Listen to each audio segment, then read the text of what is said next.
నమస్కారం Q6 news కి స్వాగతం. హెడ్లైన్ చూద్దాం.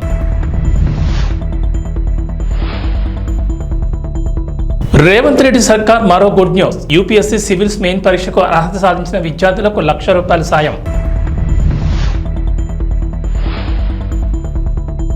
రీజనల్ రింగ్ రోడ్ ప్రాజెక్ట్ ఉత్తర భాగానికి తొలగనున్న అడ్డంకులు, అటవీ శాఖ నుంచి గ్రీన్ సిగ్నల్. ఏపీ ప్రభుత్వం కీలక నిర్ణయం. సంచార విముక్తి జాతులకు ఆర్థికంగా భరోసా, ఉపాధి కల్పనతో పాటుగా పిల్లలకు విద్య.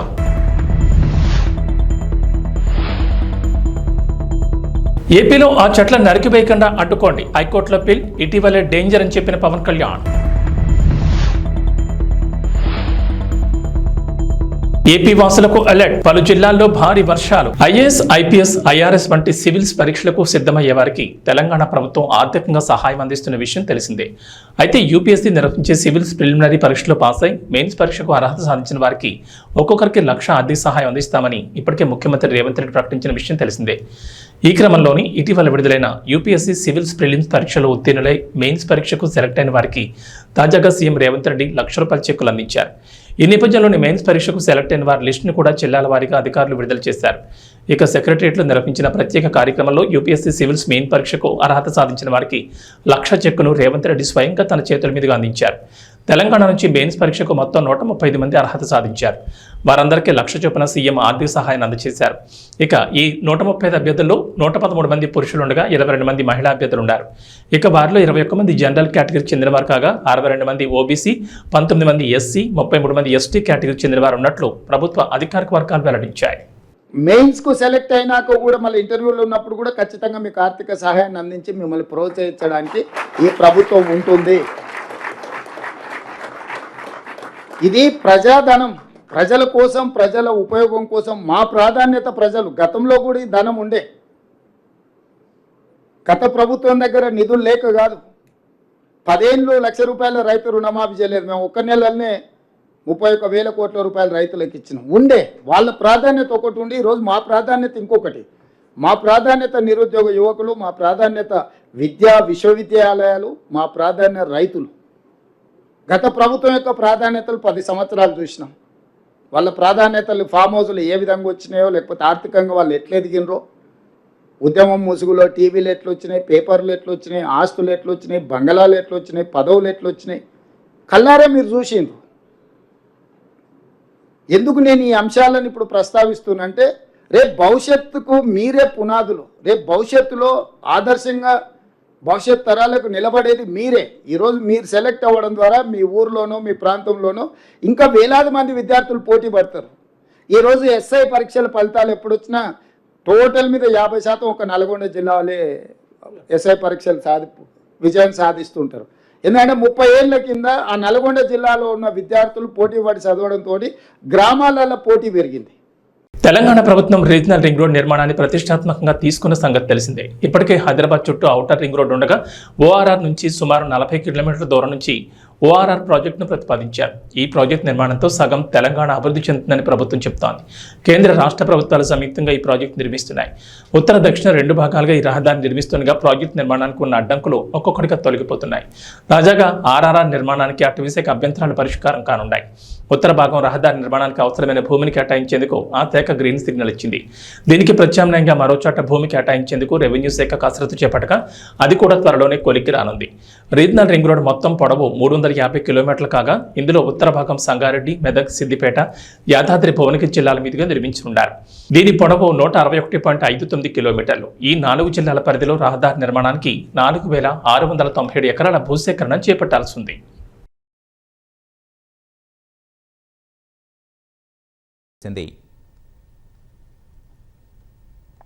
తెలంగాణ ప్రభుత్వం మహాలక్ష్మి ఉచిత బస్సు సౌకర్యం అందుబాటులోకి తీసుకొచ్చిన తర్వాత ఆర్టీసీ బస్సుల రద్దీ విపరీతంగా పెరిగింది. సగటున రోజుకి 50 లక్షల మంది వరకు బస్సులో ప్రయాణిస్తున్నారు. కొన్ని బస్సులు అయితే సీట్లు కాదు కదా, కారు పెట్టేందుకు కూడా జాగా ఉండని పరిస్థితులు నెలకొన్నాయి. ఈ నేపథ్యంలో కొత్త బస్సులు కొనుగోలు చేసి రద్దీకి చెక్ పెట్టాలని ప్రయాణికుల నుంచి విజ్ఞప్తులు వస్తున్నాయి. ఈ నేపథ్యంలో కొత్త బస్సుల కొనుగోలుపై రవాణా శాఖ మంత్రి పొన్నం ప్రభాకర్ కీలక కామెంట్స్ చేశారు. ఓ మీడియా సంస్థకి ఇచ్చిన ఇంటర్వ్యూలో మాట్లాడిన ఆయన త్వరలోనే 700 కొత్త బస్సులను కొనుగోలు చేయనున్నట్లు వెల్లడించారు.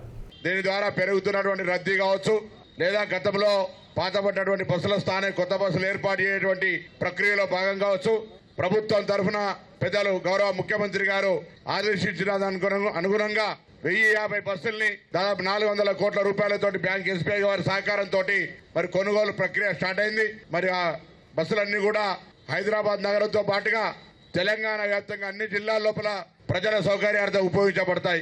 ఆంధ్రప్రదేశ్లో పాడి రైతుల కోసం కేంద్రం పశు కిసాన్ క్రెడిట్ కార్డులను అందుబాటులోకి తీసుకొచ్చింది. రైతులు పశువుల దానా మేత కొనుగోలు చేసేందుకు డబ్బుల కోసం ఇబ్బంది పడుతుంటారు. అలాంటి వారిని ఆదుకోవడానికి ఈ క్రెడిట్ కార్డులను అందుబాటులోకి తెచ్చారు. ఈ మేరకు అర్హులైన రైతులు పశుసంవర్ధక శాఖ గ్రామ సహాయకులు ఆయా బ్యాంకర్లతో సమన్వయం చేసుకుని అర్హులకు పీకేసీసీ కార్డులు అందిస్తున్నారు. ఇప్పటికే పలు జిల్లాల్లో కార్డులను జారీ చేశారు. మరికొన్ని జిల్లాల్లో ఇంకా కార్డులు జారీ చేయాల్సి ఉంది. రాష్ట్ర వ్యాప్తంగా అన్ని జిల్లాల్లో అనుకున్న లక్ష్యం పూర్తయినా సరే ఒకవేళ అర్హులుండి వారు ముందుకొస్తే కార్డులు మంజూరు చేయడానికి అవకాశం ఉంది. పశు పోషకులకు ఎంతో ప్రయోజనకరమైన పీకేసీసీ కార్డుల ప్రయోజనాలు వివరించి మంజూరును వేగవంతం చేశారు అధికారులు. ఈ కార్డుల ద్వారా డబ్బులు అవసరమైన సమయంలో తీసుకుని వాడుకోవచ్చు. ఇలా తీసుకున్న డబ్బుల్ని 40 రోజులుగా తిరిగి చెల్లిస్తే ఎలాంటి వడ్డీ ఉండదు. ఒకవేళ 40 రోజులు దాటాక చెల్లిస్తే 7% వడ్డీ వసూలు చేస్తారు. ఇందులో 3% సొమ్మును ప్రభుత్వం రాయితీగా ఇస్తుంది. అంటే రైతుపై కేవలం 4% వడ్డీనే పడుతుంది. ఆంధ్రప్రదేశ్ ప్రభుత్వం కీలక నిర్ణయం తీసుకుంది. రాష్ట్ర వ్యాప్తంగా వెనుకబడిన తరగతుల్లోని అట్టడుగున ఉన్న సంచార విముక్తి జాతులకు చెందిన వారికి అండగా నిలుస్తోంది. వారందరికీ జీవనోపాధి కల్పించేందుకు వారికి ఆర్థిక భరోసా కల్పించేందుకు సిద్ధమయ్యారు. ఈ మేరకు బీసీ సంక్షేమ శాఖ అధికారులు కార్యాచరణ రూపొందించారు. రాష్ట్ర వ్యాప్తంగా మొత్తం 42 సంచార విముక్తి జాతుల వారు ఉన్నారని ప్రాథమికంగా అధికారులు గుర్తించారు. వీరిలో 36 జాతుల వారు బీసీఏ విభాగంలో ఉన్నారు. వారందరికీ పరిస్థితులు వారిని ఎలా ఆదుకోవాలి, వారు ఏం కోరుకుంటున్నారు వంటి అంశాలను గుర్తించి అందుకు తగిన విధంగా చర్యలు తీసుకోనున్నారు. ఈ మేరకు అధికారులు ప్రతిపాదనలు సిద్ధం చేశారు. సంచార విముక్తి జాతులకు చెందిన వారికి ఉపాధి కల్పనతో పాటు వారి పిల్లల విద్య కూడా చేయూతందించేలా కసరత్తు ప్రణాళికలు సిద్ధం చేశారు. వీరికి 50% రాయితీతో రుణాలు ఇచ్చేలా ప్రతిపాదనలు ఉన్నాయి. ఏడాదికి 15,000 మంది చొప్పున 5 ఏళ్లలో 70,000 మందికి అండగా నిలిచేలా చర్యలు చేపట్టారు. సంచార జాతులకు ప్రత్యేకంగా ఒక పథకాన్ని అమల్లోకి తీసుకురావడం ఇది తొలిసారి అంటున్నారు. లేకపోతే మీకు పోలీసు వ్యవస్థల్లో ఉండే వీళ్ళందరికీ కానీ వాళ్ళందరినీ ఏ విధంగా చేయాలని చేస్తాం. వాలంటీర్స్కి కూడా ఒక 10,000 రూపాయలు వేతనం పెంచుతాం. పాడి పరిశ్రమ స్వయం ఉపాధికి ఉపయోగపడుతుంది. దీన్ని కూడా పెద్ద ఎత్తున అభివృద్ధి చేస్తాం. ఇది కాకుండా కాపు సంక్షేమం కోసం ఒక 15,000 కోట్ల రూపాయలు ఖర్చు పెడతాం. ఇప్పుడు ఫస్ట్లో మీరు చూస్తే ఈబీసీ తీసుకొచ్చాం.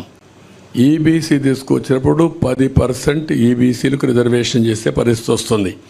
10% అంటే ఉద్యోగాల్లో కాలేజ్ సీట్లలో 10% ఉంటుంది. అందులో కాపులు ఎక్కువ మంది ఓసీస్లో వెనుకబడిన వర్గాలు ఉంటే, ఆర్థికంగా వెనుకబడి ఉంటే వాళ్ళకి ఎక్కువ రిజర్వేషన్లు వస్తాయి. ఆ విధంగా దామాషా ప్రకారం వారి వారి ప్రాధాన్యతను బట్టి దానికి ఇచ్చే పరిస్థితి వస్తుంది. అవసరమైతే 5 ఏళ్ళకు ఒకసారి సమీక్ష చేసుకుంటాం. ఆంధ్రప్రదేశ్లో చెట్లను నరికివేయడంపై హైకోర్టులో పిల్ దాఖలైంది. కోనో కార్పస్ మొక్కలు చెట్లను అకారణంగా కొట్టేయడాన్ని అడ్డుకోవాలని హైకోర్టును ఆశ్రయించారు. ఈ మేరకు జనచైతన్య వేదిక రాష్ట్ర అధ్యక్షుడు వల్లంరెడ్డి లక్ష్మణ్ రెడ్డి మరో ఇద్దరు ఈ పిల్ను హైకోర్టులో వేశారు. కోనో కార్పస్ మొక్కలతో మానవాళికి పర్యావరణానికి ముప్పుందని శాస్త్రీయంగా నిరూపితం కాలేదని పిల్లో ప్రస్తావించారు. ఈ కోనో కార్పస్ మొక్కలు నాటొచ్చా లేదా అనేది శాస్త్రీయ అధ్యయనం చేసేందుకు నిపుణుల కమిటీని ఏర్పాటు చేయాలని పిల్లో కోరారు. అంతేకాదు రాష్ట్ర వ్యాప్తంగా కోనో కార్పస్ చెట్లను అక్రమంగా కొట్టేసిన వారి నుంచి వాల్టా చట్టం ప్రకారం నష్టపరిహారం వసూలు చేయాలని పిల్లో కోరారు. అలాగే ఈ కోనో కార్పస్ మొక్కల్ని ప్రత్యామ్నాయ ప్రదేశంలో నాటేలా అధికారులను ఆదేశించాలని కోరారు. రాష్ట్రంలో కోనో కార్పస్ మొక్కలు చెట్ల నుంచి వెలువడే పుప్పొడితో ఆస్తమా, అలర్జీ, శ్వాసకోశ సంబంధ వ్యాధుల బారిన పడతారని, అవి ఆక్సిజన్ విడుదల చేయవనడం అపోహలని పిల్లో ప్రస్తావించారు.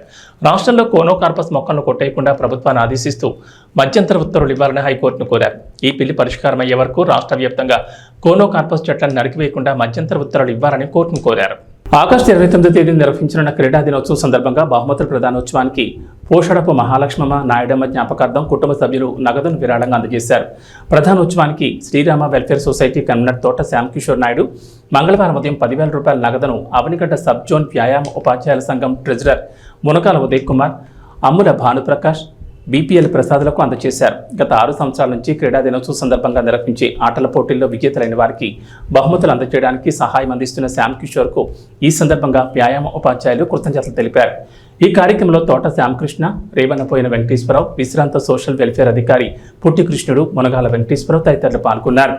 జాతీయ క్రీడా దినోత్సవం సందర్భంగా ప్రతి సంవత్సరం అవనగడ్డ సబ్ జోన్ పరిధిలో మరి అనేక రకాల పోటీలు, అథ్లెటిక్సు, కబడ్డీ, చెస్సు క్రీడాంశాల్లో నియోజకవర్గ స్థాయిలో పోటీలు నిర్వహించి వారికి బహుమతులు ఇవ్వటం జరుగుతుంది.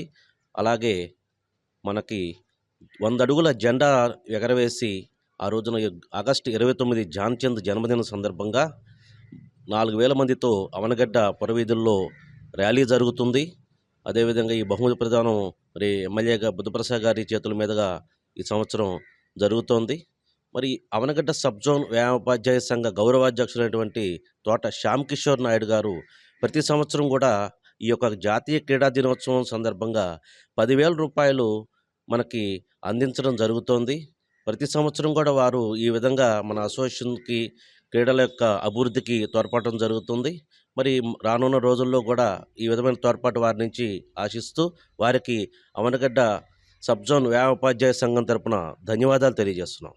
మాదక ద్రవ్యాలకు అలవాటు పడి జీవితాన్ని నాశనం చేసుకోవద్దని ఏసీపీ లక్ష్మీకాంత్ రెడ్డి అన్నారు. మాదక ద్రవ్యాలకు అలవాటు పడి యువత జీవితాలను నాశనం చేసుకోవద్దని లక్ష్మీకాంత్ రెడ్డి అన్నారు. మహేశ్వరం మండల పరిధిలోని అమీర్పేట్ అంబేద్కర్ చౌరస్తాలో మాదక ద్రవ్యాల నిర్మూలనపై సిఐ వెంకటేశ్వర్ల ఆధ్వర్యంలో అవగాహన సదస్సు నిర్వహించారు.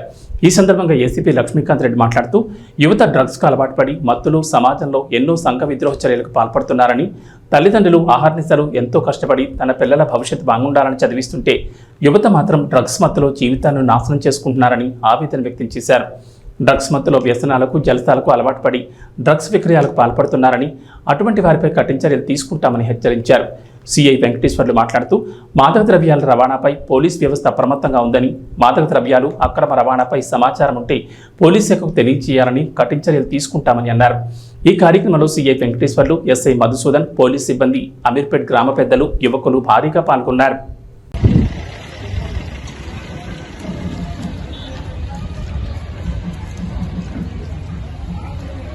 ఈ డ్రగ్స్ అనే మహమ్మారి రోజు రోజుకు ఒక కరోనా ఎట్లయితే మనకి ఇంతకు ముందు పెరిగిందో ఇది కూడా అట్లా విస్తరిస్తూ ఉంది.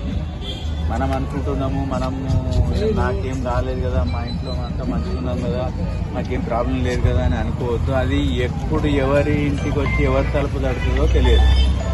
అలా ఆ విధంగా ఉంది. ముఖ్యంగా పిల్లలు, కాలేజ్ పోయే యూత్ పిల్లలు దానికి ఎవరెవరో దోస్తాన్ల తర్వాత రకరకాల వాళ్ళ వెంబడి తిరుగుతుంటారు. ఒక్కసారి దానికి ఇదేంటంటే మళ్ళీ నాశనం చేయాలని గాంజా, సిగరెట్లు, చాక్లెట్లు, తర్వాత ట్యాబ్లెట్స్ రూపంలో, తర్వాత పౌడర్స్, తర్వాత ఇట్లా స్మెల్ చూసేవి, ఇట్లా రకరకాలైనటువంటివి అలవాటు చేసి వాటికి బానిసలుగా తయారు, ఏదో పని పాట చేయకుండా తిరగడం, ఇంట్లో బాధ్యత లేకుండా ఉండడము, ఇట్లాంటివి ఏమన్నా వచ్చినప్పుడు మన దృష్టికి వచ్చినప్పుడు కౌన్సిలింగ్ చేయాలా. పిల్లలకి ఏం చేస్తున్నాడో మనం తెలుసుకోవాలా, వాస్తవం ఏందో. మనం ఉత్తగానే కూడా వాళ్ళని కూడా అనద్దు. కాకపోతే ఏం చేస్తున్నాడు, వీడు ఎక్కడ చేస్తున్నాడు, ఏం పని మీద చేస్తున్నాడు, మంచి పని చేస్తున్నాడా, ఏంది ఫ్యూచర్ ఏంది అంటే మనకు చెప్పగలగాలి. లేకపోతే వాళ్ళు మనకు దారి తప్పిపోతారు. వాళ్ళే రేపు సమాజానికి, దీనికి, అందరికీ కూడా మిగతా వాళ్ళకు మామూలుగా మంచిగా ఉండేటటువంటి పిల్లలకు కూడా ఇంకా చెడగొడతారు. కాబట్టి ముఖ్యంగా ఇది చాలా డేంజరస్. ఇప్పుడు అమ్మేటోడు ఏంటి, వానికి ఏంటి, డబ్బులు కావాలి. అమ్మేటోడికి ఇప్పుడు అది 300 రూపాయలకు కొనుక్కొచ్చి 30,000కి అమ్ముతాను సార్ అని అనుకోవద్దు. ఎందుకంటే ఒకసారి మనము అందరూ కూడా పని చేసుకొని, కూలి చేసుకొని, లేదా ఏదో ఒక జీవనాధారంతో బతికేటటువంటి వాళ్ళే. అందరూ కూడా ఏదో మనకు పూర్వీకులు ఇచ్చిన పెద్ద ఆస్తులు కానీ పెద్ద ఇది కానీ మీకు లేవు. అంతా కష్టపడి పనిచేసుకొని చేసేటటువంటి వాళ్ళు. మీరు అర్ధరాత్రి కానీ అపరాత్రి కానీ ఏ రాత్రి కానీ ఎక్కడైనా అర్జెంట్ పనుల మీద పోయేటోళ్ళు ఉంటారు ఎక్కువ మంది. ఇన్సూరెన్స్ చేపించడం అనేది సేఫ్టీ. ఎందుకంటే మన మీద ఆధారపడే వాళ్ళు, మన కుటుంబం, మన మన మన గురించి చేసేవాళ్ళు చాలామంది ఉంటారు. వాళ్ళకు ఏదైనా అకస్మాత్తుగా ఎవరైనా ఏదానికన్నా ఇన్సిడెంట్ అనుకోకుండా, మొన్న ఒక ఆయన బోనాలకని వచ్చిండు, ఇక్కడ ఎస్ఆర్ నగర్ నుంచి వచ్చిండు ఇక్కడికి మన ఏరియాకి, పెండ్యాల విలేజ్ అని అనుకుంటా. వచ్చి అతను ఏదో నడుచుకుంటూ వెళ్తుంటే ఏదో కార్ వేసి గుద్దేసి వెళ్ళిపోయింది. ఏం తెలియదు, చనిపోయింది. తర్వాత కొందరు బైక్ పైన అక్కడిక్కడ. ఇప్పుడు చాలా మంది సైకిల్ ఉండే, ఇంతకుముందు సైకిల్ దొక్కుకుంటూ పోయేవాళ్ళం. సైకిల్ మీద మనకు ఆరోగ్యం ఉండేది, ఫిట్నెస్ ఉండేది, ప్లస్ మనకు సేఫ్టీ ఉండేది. కొంచెం స్లోగా పోతామేమో కానీ సేఫ్టీగా ఉండేది. కానీ ఇప్పుడు సైకిల్ మోటార్ వచ్చింది, సరే టెక్నాలజీ వచ్చింది, మనకు కూడా అభివృద్ధి వచ్చింది, వాడాలి. కానీ యంత్రమే కదా అది. మనం దాన్ని ఎట్లా ఉపయోగించుకుంటే అట్లా ఉంటుంది. దాని మీద పిల్లలు స్టంట్లు చేయడం కానీ, లేకపోతే రేస్ చేయడం కానీ, లేకపోతే హెల్మెట్ లేకుండా తిరగడం కానీ అట్లాంటివి చేసినప్పుడు ఏమైపోతుంది, టచ్లో ఏదైనా పడిపోతే తలకు ముందు హెడ్ ఇంపార్టెంట్. బాడీలో అన్ని అవయవాల కన్నా కూడా ఏంటి తల అనేది చాలా ఇంపార్టెంట్. తలకు ఎక్కడ చిన్న గాయమైనా లోపల బ్లడ్ క్లాట్ అయిపోతుంది. బ్లడ్ క్లాట్ అయ్యి మెదడుకు రక్త సరఫరా తగ్గిపోయే వరకు ఎక్కువ ఆక్సిజన్ అనేది మెదడు యొక్క దీంతోనే మిగతా అన్ని పనిచేస్తూ ఉంటాయి. బాడీలో పార్ట్స్ అని ఆ ఇంటర్నల్ అనేది దెబ్బతినిపోయి కొలాప్స్ కావడం అవుతుంది.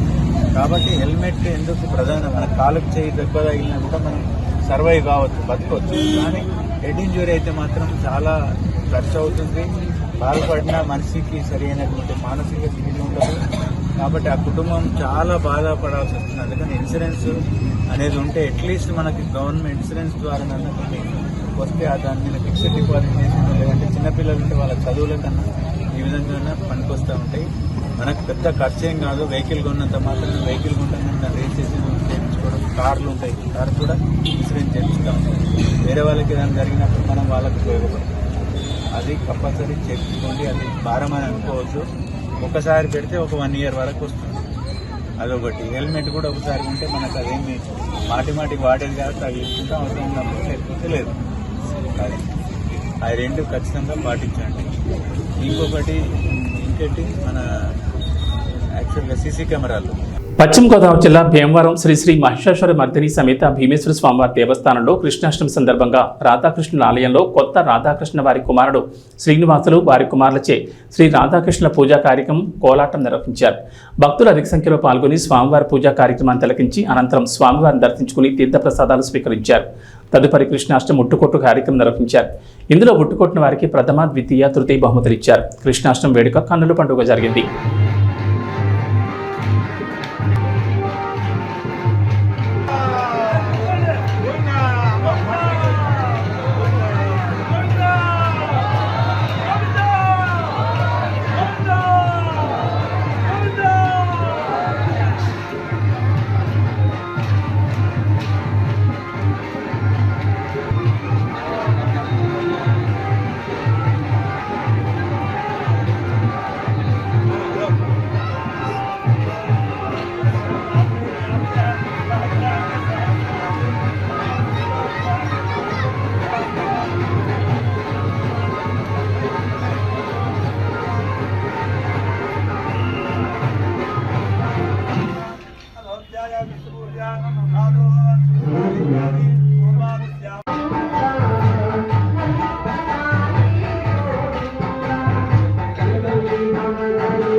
వీళ్ళకి మొగ్గులకి రావాలి రావాలి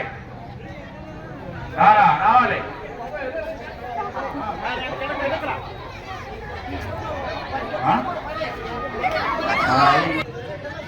అవును అభిరామ్ పట్టుకోండి. ఏముంది ఫోటో ఫ్రేమ్ ఒకటే. Okay okay.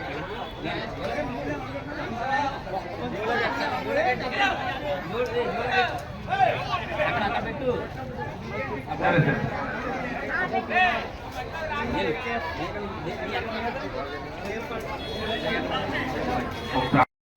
రామా రా రా రా ఒకసారి ఉండండి. ఒకసారి ఈ అమ్మాయి పేరు అరే అరే బాబా ఆడపిల్లలు తీసేయండి, మగపిల్లలు రండమ్మా. మెగాస్టార్ చిరంజీవి ప్రస్తుతం విశ్వంభర సినిమాతో బిజీగా ఉన్న సంగతి తెలిసిందే. వచ్చే ఏడాది సంక్రాంతి కానుక ఈ చిత్రం రిలీజ్ కాబోతోంది. బింబిసారా ఫేమ్ వశిష్ఠ ఈ చిత్రాన్ని డైరెక్ట్ చేస్తున్నారు. తాజాగా ఈ సినిమా గురించి ఓ లీక్ ఇచ్చేశారు చిరు. ఇందిరా మూవీ టీంను సత్కరించి వారితో సరదాగా మాట్లాడారు చిరు. ఈ సందర్భంగా విశ్వంభర సినిమా గురించి ఒక అదిరిపోయే అప్డేట్ ఇచ్చేశారు. మరి చిరు చెప్పిన విశేషాలేంటో ఇప్పుడు చూద్దాం. మెగాస్టార్ చిరంజీవి పుట్టినరోజు సందర్భంగా రిలీజ్ అయిన ఇందిరా సినిమాతో మెగా ఫ్యాన్స్ కి పూనకాలు వచ్చేశాయి. ఆనాటి బ్లాక్ బస్టర్ ను మరోసారి తెరపై చూసి ఫ్యాన్స్ ఊగిపోయారు.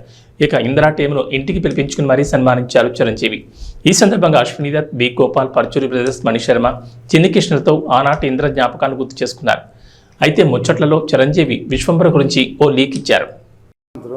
అది జీవితాన్ని జన్మకి ఒక పాట అంటారు, అలాంటిది నాకు ఆ రిథమ్ మధ్య విశ్వంభర్కి మేము బెంగళూరు వెళ్ళాం కంపోజ్కి కీరవాణి గారితో. వెళ్ళిన తర్వాత ఒక భక్తి సాంగ్ ఏదో కావాల్సి వస్తే బంబంబొలి లాంటి సౌండింగ్, బంబంబొలి లాంటి ఒక వైబ్రెంట్ సౌండింగ్ తోటి కావాలని విశ్వంభర్ డైరెక్టర్ బై నిశిష్ట పట్టుబట్టి ఇస్తానయా నీకు అని కీరవాణి గారు చెప్తాను ఇచ్చారు. రాముడు అది చూడబోతున్నాం మనకి సౌత్కి. ఇక వాతావరణ విషయానికి వస్తే ఆంధ్రప్రదేశ్లో పలు జిల్లాల్లో వర్షాలు కురుస్తాయని ఏపీ విపత్తుల నిర్వహణ సంస్థ వెల్లడించింది. ఎన్టీఆర్, ఏలూరు, పార్వతీపురం, మన్యం జిల్లాల్లో కొన్ని చోట్ల తేలికపాటి నుంచి ఓ మోస్తరు వర్షం కురుస్తుందని ఏపీ విపత్తుల నిర్వహణ సంస్థ ఎండీ రోణంకి కుర్మానాథ్ తెలిపారు. అలాగే మిగతా జిల్లాల్లోని కొన్ని ప్రాంతాల్లో తేలికపాటి వర్షం కురిసే అవకాశం ఉందని అంచనా వేశారు. మరోవైపు ఆగస్టు 29 నాటికి మరో అల్పపీడనం ఏర్పడే అవకాశం ఉందని అమరావతి వాతావరణ కేంద్రం అంచనా వేసింది. మరో 3 రోజుల పాటు రాష్ట్రంలో పలు చోట్ల వర్షాలు కురవనున్నాయి. మంగళవారం పార్వతీపురం, మన్యం జిల్లా, ఏలూరు, ఎన్టీఆర్ జిల్లాలోని కొన్ని చోట్ల తేలికపాటి నుంచి మోస్తరు వర్షాలు కురుస్తాయని ఏపీ విపత్తు నిర్వహణ సంస్థ అంచనా వేసింది. అలాగే శ్రీకాకుళం, విజయనగరం, అల్లూరు జిల్లా, విశాఖపట్నం, అనకాపల్లి, కాకినాడ, కోనసీమ, ఉభయ గోదావరి జిల్లాల్లో అక్కడక్కడ తేలికపాటి వర్షం కురుస్తుందని తెలిపింది. అలాగే కృష్ణా, గుంటూరు, బాపట్ల, పల్నాడు, ప్రకాశం, నెల్లూరు, కర్నూలు, నంద్యాల, అనంతపురం, శ్రీ సత్యసాయి, వైఎస్ఆర్ కడప, అన్నమయ్య, చిత్తూరు, తిరుపతి జిల్లాల్లోని కొన్ని ప్రాంతాల్లో తేలికపాటి వర్షాలు కురిసే అవకాశం ఉందని ఏపీ విపత్తు నిర్వహణ సంస్థ ఎండీ రోణంకి కుర్మానాథ్ తెలిపారు. ఉత్తర కోస్తా జిల్లాలో తేలికపాటి నుండి మోస్తరు వానలు ఎక్స్పెక్ట్ చేయొచ్చు. గంటకు 30 నుండి 40 కిలోమీటర్ల వేగంతో ఈదురుగాలులు వీచే ఛాన్స్ ఉన్నట్లుగా చెప్తున్నారు. ఇక తెలంగాణ విషయానికి వస్తే ఇక్కడ మరొక 4 రోజుల పాటు వానలు కురుస్తాయని వాతావరణ శాఖ చెబుతోంది. ఈ నెల 29, 30 తేదీల్లో తెలంగాణలో భారీ వర్షాలు కురిసే అవకాశం ఉన్నట్లుగా వాతావరణ శాఖ చెప్పింది. ఏపీ, తెలంగాణలో మళ్లీ వానలు కురుస్తాయని వాతావరణ శాఖ ప్రకటించింది. నమస్కారం.